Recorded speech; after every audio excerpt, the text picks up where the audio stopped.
इस पॉडकास्ट से मेरा अर्चना जी एक इंटेंशन है, मैं चाहता हूँ कि इस पॉडकास्ट को हम उस लेवल पे लेके जाएं एनर्जी वाइज कि ये एज अ ब्लेसिंग हो किसी के लिए भी सुने तो उसको थोड़े से आंसर मिले, थोड़ी सी चीज़ें मिले जिससे कि वो अपनी लाइफ के अंदर वो पॉजिटिविटी ला पाए, राइट।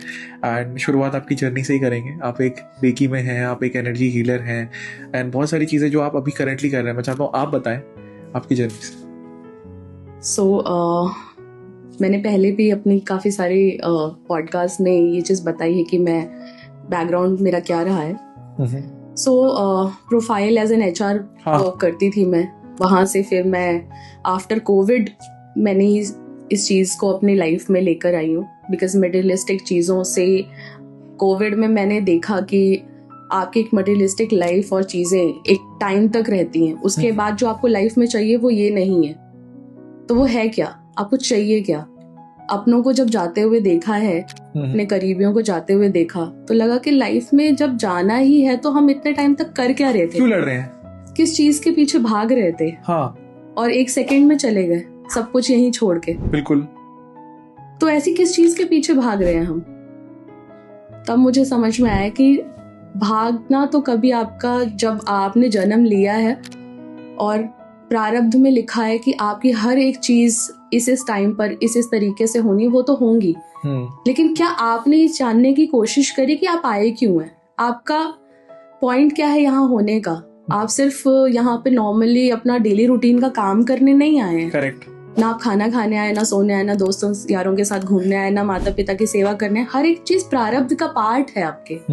लेकिन क्यों है आप, वो जानना ज्यादा जरूरी था। जब लोगों को इस तरीके से कोविड में देखा कि वो अपनी अधूरी चीजों को छोड़ के चले गए, पीछे पूरी फैमिली है, पेरेंट्स हैं, किसी छोटे बच्चे हैं, तो वो चीज इतना अंदर तक उसने हिलाया है। मतलब सिर्फ मुझे नहीं, मुझे लगता है कि हर वो इंसान इस चीज से कनेक्ट कर सकता है जिसने वो चीज फील करी, वो देखा अपने आंखों के सामने लोगों को जाते हुए, चीजों में बदलाव होते हुए। तो मुझे लगा नहीं, अब ये चीज नहीं कर सकती हूँ मैं। पहले मुझे मेरे होने का क्या मतलब है, मुझे वो ढूंढना है। मैं यहाँ क्यों हूँ, मेरा पर्पस क्या है लाइफ का। आज के टाइम में आप जितने भी लोगों से मिल लीजिए, किसी को ये नहीं पता कि वो आया क्यों है। उन्हें बस ये पता है कि हमें अपने परिवार की जिम्मेदारियां पूरी करनी है, माँ बाप हैं उनकी सेवा करनी है, बच्चे हैं उनकी जरूरतों को पूरा करना है, वाइफ है या हस्बैंड है तो हमें उनको खुश रखना है, चाहे वो फिनेंशियली हो, चाहे इमोशनली हो, चाहे किसी भी तरीके की वेलबींग। उनकी ओवरऑल वेलबींग में ही हम परेशान हैं। लेकिन हम कहाँ हैं? कभी हम अपने बारे में सोचते हैं कि हम हैं क्यों, कहाँ हैं हम ये सब चीजें कर तो रहे हैं, लेकिन कितना अच्छा कर पा रहे हैं? करेक्ट। इसके बारे में कभी कोई बैठ के जिक्र या चर्चा करता ही नहीं, अपने बारे में हम सोचते नहीं है। तो मैं ये जानना चाहूंगा आपसे कि देखो, मेरे केस में तो it was a very big, I would say, accident that triggered that thing inside of me. आपके केस में ऐसा क्या था? फिर उसके बाद मैंने भी अपनी जॉब क्विट की, बट आपने जैसे एक अपना एग्जांपल दिया, आपकी एक स्टोरी है, now you are into energy healing, आप चीजें कर रहे हो, you know, you have your own journey. तो आपके लिए क्या ट्रिगर पॉइंट था जब आपको उसने फोर्स किया कि यार अर्चना, जितनी भी आपकी एज रही हो तब, अब तक सोसाइटी को केटर किया है, पेरेंट्स को केटर किया है, दुनिया को केटर किया है ना, सबको केटर किया है, अपने आप को केटर नहीं किया। पहली बात तो ये, और मैं हूँ कौन? कोविड की एक स्टोरी है ये, मैं आपको बताती हूँ। बिल्कुल।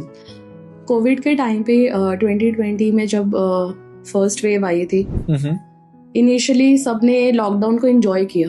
करेक्ट। कि अच्छा है, स्कूल कॉलेजेस बंद हो गए हैं, अब आराम से घर बैठते हैं, बढ़िया बढ़िया खाना बना रहे हैं लोग, एंजॉय कर, उस चीज को एंजॉय कर रहे थे इनिशियली। लेकिन जब उसने सेकेंड वेव जब आया और जिस तरीके से आया, जिस तरीके से उसने हिट किया, चारों तरफ सिर्फ शोर, ऑक्सीजन सिलेंडर्स अवेलेबल नहीं थे। करेक्ट।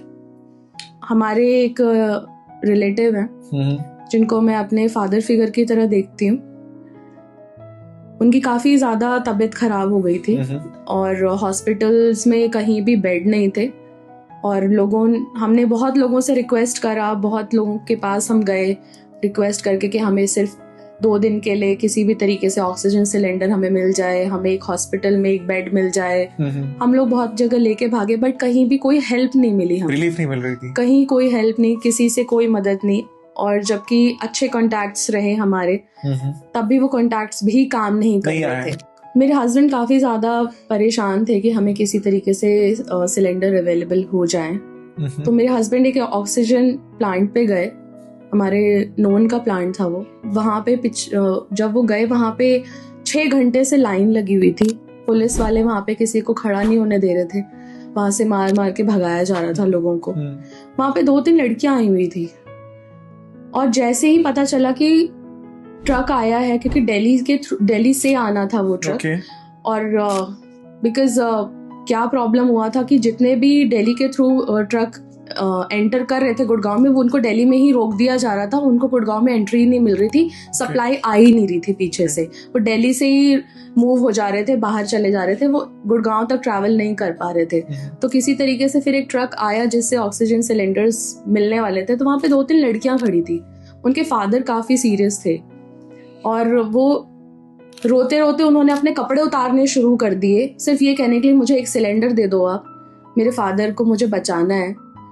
और लड़कियों ने करना स्टार्ट कर दिया कि यस, वो 3 लड़कियां थी, उन्होंने लिटरली अपने कपड़े उतारने शुरू कर दिए कि मुझे एक सिलेंडर दे दो भैया, आपको जो चाहिए आप ले लो, हम 3 बहनें हैं, हम यहाँ तीनों में से एक जाएगा, 2 यहीं रहेंगे, आप बस एक सिलेंडर दे दो हमें। इतना वर्स्ट सिचुएशन पब्लिकली अगर आप देख लो तो आपके कहाँ जाके दिल दिमाग में कहाँ कैसे वो बैठेगा, आप उस चीज का अंदाजा भी नहीं लगा सकते कि कोई अपने पिता को बचाने के लिए इस लेवल तक कुछ चीजों को करने के लिए रेडी है।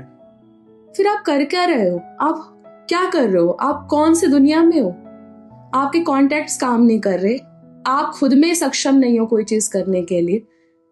आप जरा उस सिचुएशन को, जब आप उस जगह पर होते हो ना, तब आपके सवाल उठने शुरू हो जाते हैं।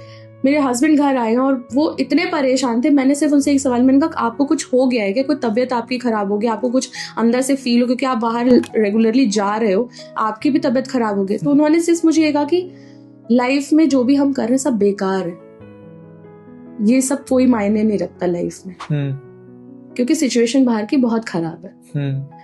तो धीरे धीरे जब ये चीजें हमने देखनी शुरू करी और ये सारी चीजें आसपास हो रही थी, तब एकदम से मन हट गया इन चीजों से कि ये जो चल रहा है ना, ये बिल्कुल भी ठीक नहीं है। और इस चीज के लिए हम आज का हमारा पता नहीं है कि हमारा कितना समय बाकी है, हम कल की इतनी तैयारी किस चीज के लिए करते हैं। हमारी सारी तैयारी कल के लिए होती है, हमारी कोई भी तैयारी आज के लिए है ही नहीं। हमारी आज की क्या तैयारी अगर जाना पड़ेगा तो।